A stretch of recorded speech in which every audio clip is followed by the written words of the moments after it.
1, 2, 3, go.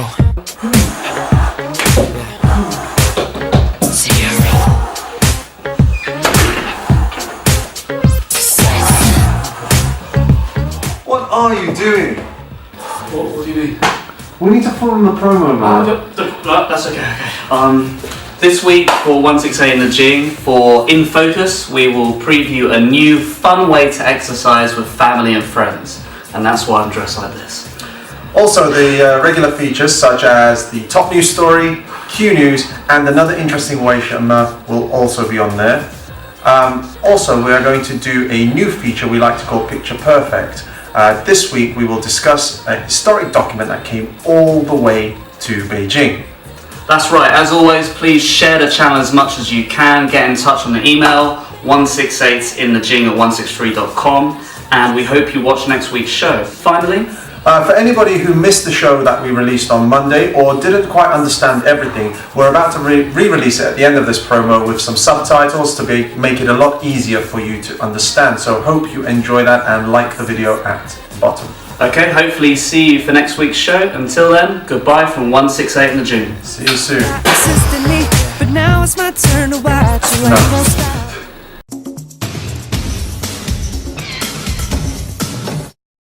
Hey everyone, and welcome to the inaugural episode of 168 In The Jing, with me, Ryan Hurley. And me, Mehmet Dogan. One issue that a number of people have had is, what does 168 In The Jing mean? Mehmet? Good question. Well, we are doing a weekly show, so we decided to pick a name that would reflect that, and 168 simply refers to the number of hours in a week. Our show will be an informal news and entertainment show, and first of all we'll start every show by discussing the major topic from the week, which we believe to be pollution. Mehmet? Of course, everybody thinks it's pollution this week, right?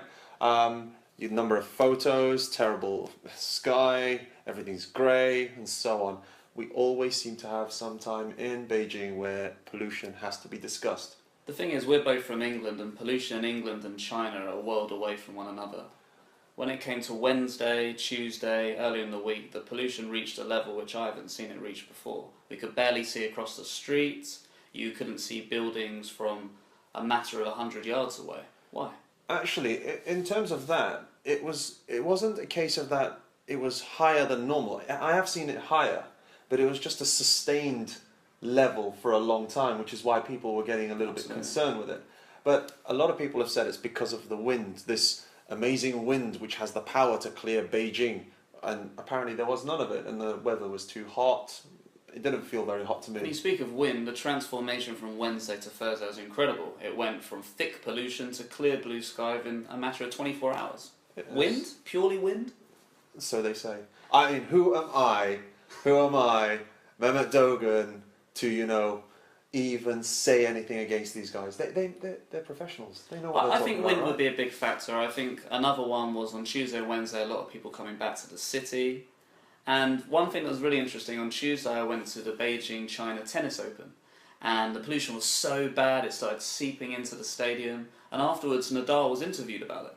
And he said, "Oh, what do you think? How can you play in such conditions?" And the funny thing is, Nadal actually answered, what he said, "Oh, it's not as bad as previous years." But before he answered, he just came in a fit of coughing, which really just said it all. But you and I, we both went there last year as well. This year I didn't go because there was no wind, so I don't like it. Absolutely. Of course. And last year when we went, it wasn't actually that bad. And one of the reasons I chose not to go this year to the China Open is because I just don't think I'd be able to see the players. All you would hear is the grunting. Nadal playing any player would just be, ugh, ugh. And then if the grunting stops, the point's over, so give him a clap. And the queen of grunting, Maria Sharapova, wasn't even here this year. So. Oh, she would have had a great time. I mean, she would be the only player I would have actually gone to watch. I just think the incredible thing is, you said last year it wasn't such a big deal, which shows that living in Beijing we've become accustomed to pollution. Because if someone last year came to Beijing for the first time, it would have been terrible. I think also the fact you see on WeChat, if someone has a day, said as a day, and it's a clear blue sky, beautiful day, people will post pictures as if it's some sort of minor miracle. That's right. But the thing is, right? Miracle. Everybody, yeah, miracle. I prefer miracle personally. But the thing is, this week Beijing was ranked the worst among all of China. And everybody talks What about an it as... accolade. Exactly. I mean, What do you actually think about pollution? I love pollution. You love pollution? I came here for pollution. Well, in England we don't have pollution anymore. We used to when people were dying from it in London in the 1950s. I think we still have it in England, just not Not the same to level. this level. I mean, it doesn't affect you. To the extent where I breathed in clear air for about 2 weeks and I started to get sick.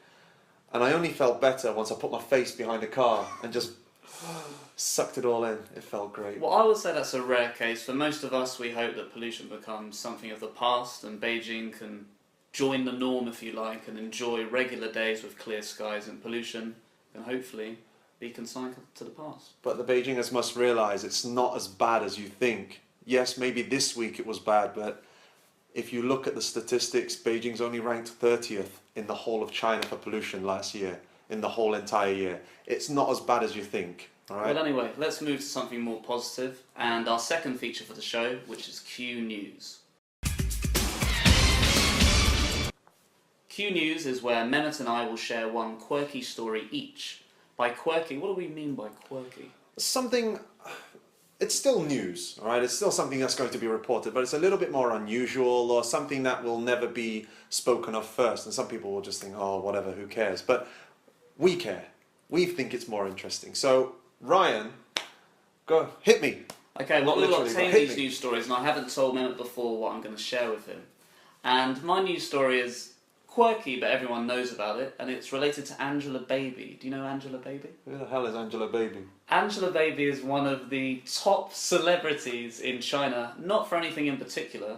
She's had a number of plastic surgery over the last couple of years, and she's a model, actress, TV personality.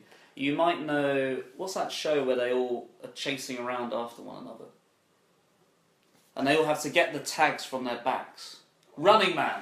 That's it, she's in Running Man, which is one of the biggest shows. I don't know Running Man. Anyway, I've this no week idea. she got married, and that's not really the big story I want to share with you. It's the fact that Angela Baby is essentially famous because of the transformation she's gone through, Right. courtesy of plastic surgery. What's your opinion about plastic surgery? Well, I lived in South Korea for Have a you year. had any plastic surgery? Oh yeah, Oh, yeah, I have. what have you had done? I had something removed from my... That'll be enough of that. So what's your opinion of plastic surgery? It's called Orion. My opinion of plastic surgery is that if you want it, go for it. If you don't want it, don't go for it. Yeah, simply. The thing Excellent advice. I mean, you can't go wrong with this advice. But as a person who lived in South Korea for The home of plastic the surgery. home of plastic surgery for a whole year, where I noticed people changing daily, and then suddenly people all looking the same to me. It's very common, and I don't judge people who like plastic surgery or do it. It's not really for me. I don't really see the point in changing anything, because eventually that's going to still look new when you're older, Well, but the rest of you is going to look old. Well, irrespective of your opinion about plastic surgery, if you could change one part of your appearance, what would you choose and why? It's actually against my religion to change my appearance. Well, but if it was allowed in your religion. okay, if it was allowed and I was a completely different person and I had no ethics, I would probably... You're expecting my nose, right? Oh, I'm yes. not going to change my nose. I love my nose. I would, if I could have surgery of any sort, I'd have a hair transplant. Oh, same as me, absolutely. We're two people that at the moment are enduring a receding hairline almost on a daily basis. I've already picked hair transplant. You can't have it. Pick something else. I guess I would go for... Everything? No, I'd like to have the removal of my bags from underneath my eyes, because then it would make my eyes look bigger, in line with what Asians like to get. Because you know the double eyelids? That's what I choose. You'd look like a Furby. An absolute Furby And with Furby- massive eyes. Alright, Furby, well relax there. Let's move on Furby to... was one of the most popular toys in the era. No, you're different though. Anyway, what have you got for us? Mine is a little bit different. Nothing, no celebrity. It's about a woman. She wanted to make some money, and she used the illegal way of doing it. What was that? Basically, you know Didi Dacha. Everybody knows Didi Dacha. China's answer to Uber. Exactly. And she decided to create a profile for any sort of person. She created her own profile, and she basically made up trips. She could use this app to fabricate certain trips that she's been on. For example? For example, she might have done a trip from her home to her workplace, or she's done a trip from a park to another park, and she said, I've done it, but she's actually not been on the trip. And what Didi Da Che do is they give a voucher for every trip you go on. Now, in the matter of a few weeks, maybe 3 months or something like that, she managed to acquire 30,000 RMB's worth of trip vouchers, which can only be used on any sort of Didi Da Che. Then? How she found out? Here's the thing. Then she created another profile where she became a taxi driver, and she paid herself using those vouchers, which then translated these vouchers into cash. Okay. How she got found out, I don't know. How? Well, wait a second. So first of all, she fabricated evidence that she'd taken all the trips. Yeah. Then she was a taxi driver. She paid herself. Yeah. So essentially, how much money did she make from this? 30 grand. She made that. She made that. 30 grand was the money that she made. Yes. Okay. And then obviously they clicked onto her. I don't know how they clicked onto it. I don't know what app they used. So don't bother asking me. I don't know. But now she's facing trial at in Haidian. Also, she's innocent until proven guilty. Then. No, not her. I think she's pretty guilty by the sounds of it. So my question to you is: do you know of anything like this where people try to make money in such a way, or is there anything you would try in order to make money? Do you have any, ideas? What would I do to make money? Yes, I do have an idea. Don't say work, please. Our housemates, hailing from Uruguay, Daniel Castiglione, he's a beef seller here in Beijing. And I've noticed that a lot of the time when you go to major areas, think of Gulo Dongjie, Sanlitun, Yonghegong, Wangfujing Daji, all of these big streets, and they have all of these snacks that you can buy. Right. I've noticed that they don't really have anything of a foreign slant. It's mala, tang, chua. Whereas I thought if we use beef from Uruguay to offer something like chua, barbecued meats, but from another country, I think that could make a lot of money. Not a scam, this is no cheating, but that's what I do to make some extra cash on the side. What do you think? I think you're wasting your time. Do you like beef? I like beef. Do you like beef? Yes, I like beef. Brazil is one of the top exporters of beef. Yeah, but this is Uruguay. Uruguay is supposed to be even better. Really? Who told you this? Did the beef seller from Uruguay tell you that this beef from Uruguay is better than beef from Brazil? But Uruguayan beef is more popular than Brazilian beef. Who told you this? The Uruguayan beef seller? Go online, check Uruguayan beef, Brazilian beef, what's more popular? I'll tell you what, if you check Brazilian beef and Uruguayan beef, I don't think it's not a beef website that you're going to get. Anyway, it's something else. We'll leave it at that then. That's what I would choose. But any of these stories, go out and check them out. You probably know the Angela Baby story because I'm the only one who doesn't. But the lady from Haidian, well, fair play to her. She did try. Okay. And failed. Well, moving on to the next stage of the show, which is why Shuma.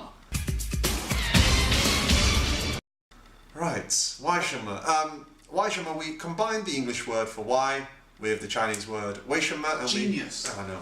I mean, you came up with it, right? Also, I'm a genius. No.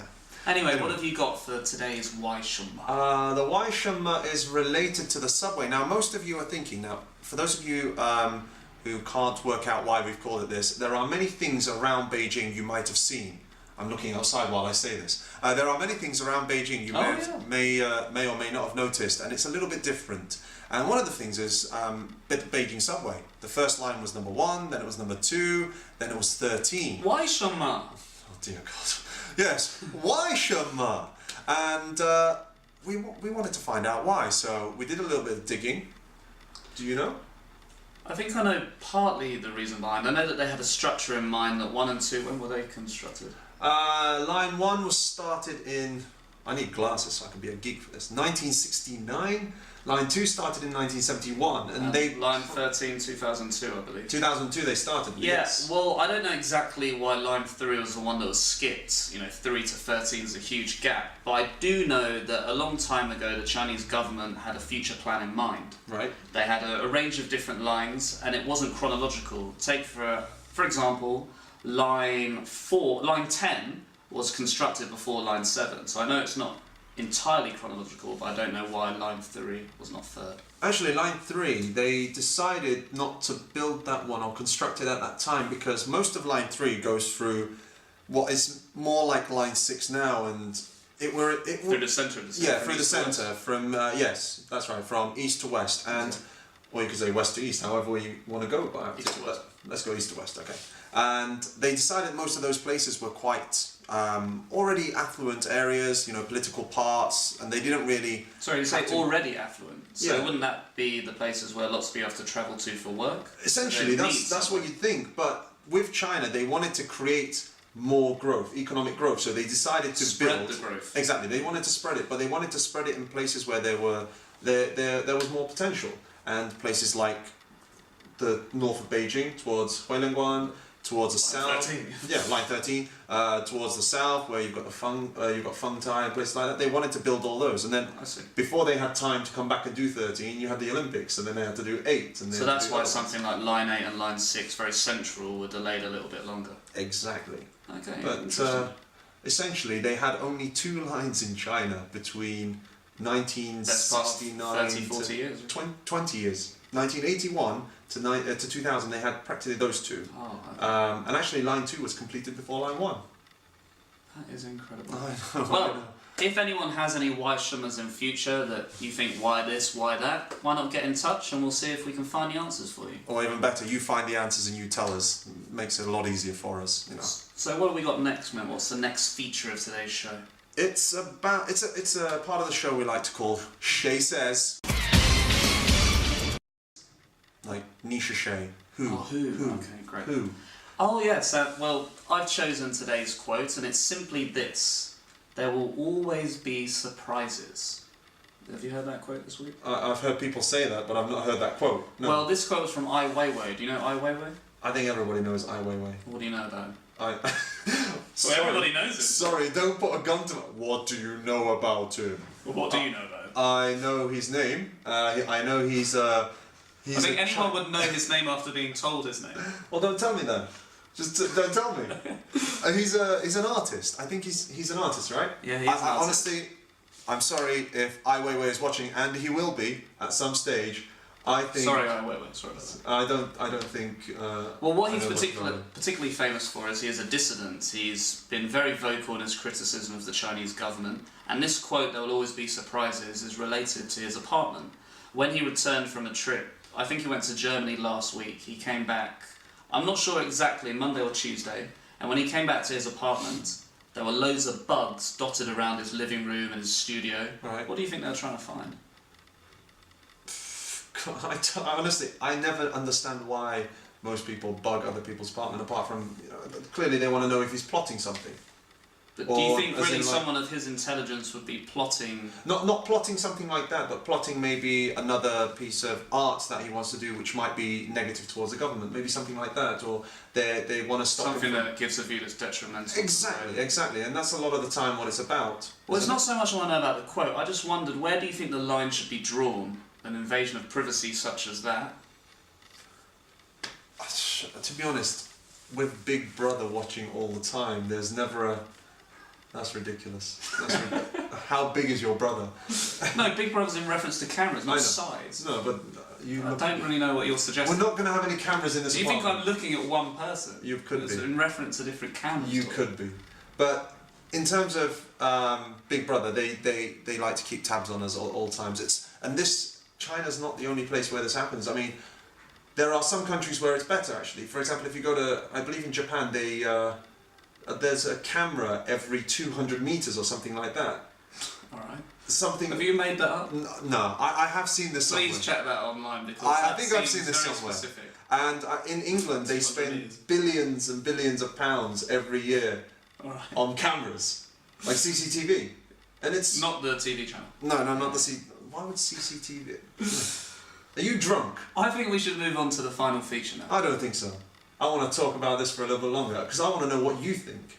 Well, I think that an invasion of privacy is someone's home is their private space. Bringing cameras of any shape or form to someone's home is totally unacceptable. And the fact that Ai Weiwei is someone that they want to target, he's obviously going to be more liable to them trying to target him with bugging devices around his apartment, but it's completely unacceptable. Yeah, but a lot of the time, most of the people who do bugging, such as this one, they don't actually ask for permission, right? So Therefore, if you don't ask for permission, it's unacceptable. it is unacceptable, but if you don't find out, how do you ever know? He found out. So now he knows. Exactly, so now he knows. But if we don't find... Maybe we've been bugged. Okay, well anyway, moving on to the final feature for today's show, which is In Focus. In Focus is the part of the show when we actually take a restaurant or a event that might be happening, or even a bar, anything at all around Beijing, and we will share our experience of it. Normally one of us or even both of us have been to this place, and we just want to tell you about it so that you can also experience it the way we did. Anyway, what do you have planned for us, Ryan? That's right, in this case it's something that I've been to, Mema thus far has yet to experience, and it's a restaurant. Okay. It's a dumpling restaurant called Baoyuan Jiaozu. I apologise if I haven't pronounced that correctly. It sounded great. Undoubtedly it's wrong. But this is a dumpling restaurant with a twist. It's not your quintessential dumpling restaurant because they have very unusual fillings. Okay. For example, their signature dishes, they have a kung pao chicken filling, right, a rice filling, right, and apparently an ice cream filling, but I didn't see that when I went there. What do you make of that? Honestly, it sounds disgusting. Disgusting? Of course disgusting. Wow. Ice cream filling. Ice cream's a dessert. Okay, aside from that, okay, do you like kung pao chicken? Yeah, I do like kung pao chicken. Do you like dumplings? Without nuts, though. Do you like dumplings? Dumplings put them together and... Yeah, but there's many things out there that are good together, that I like, but I don't put together.